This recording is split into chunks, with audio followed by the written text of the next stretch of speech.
In this video, I'm going to be making some craggy rocks.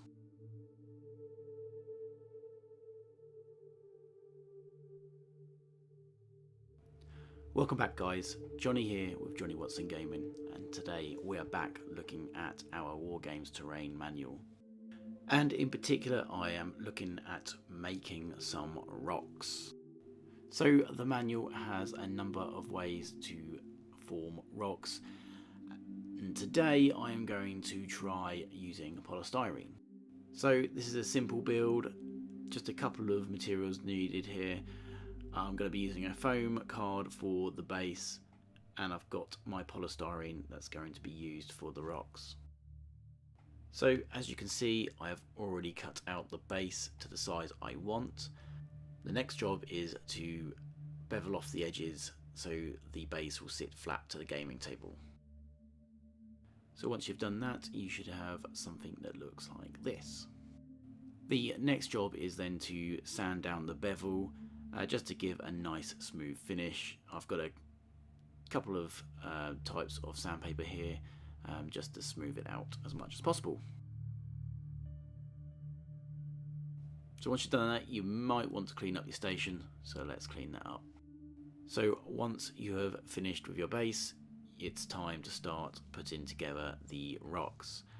So I'm going for a sort of towered rock effect that you see on some of these old school images of 40k. So first I've just dry fitted it just to sort of see what it would look like, and now I'm coming in with some PVA glue and I'm just going to stick it all together.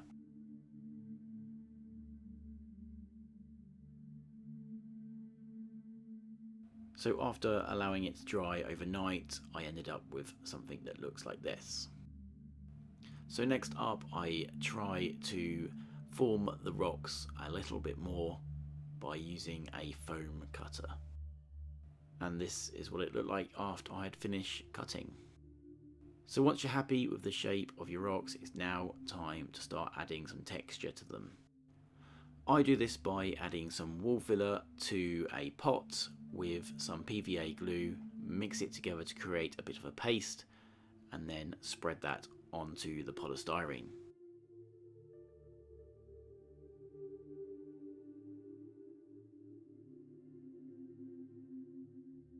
So I tried to make sure I covered the entire model with the filler. This will help with painting when I come to painting.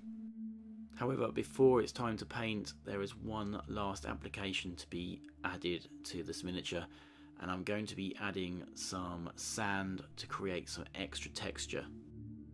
I do this by basting the entire model in a very watered down PVA mix and then sprinkle sand over the top. Again, leaving it to dry overnight, I then come in with a base coat of black. Then using a mixture of dark sea blue and a grey, I can start dry brushing. So after my first layer of dry brushing, I simply add a bit more grey to the mix and then keep highlighting up. Then finally using an almost white to pick out the final highlights. To the base, I am going to come in with a goblin green to give that 90s feel.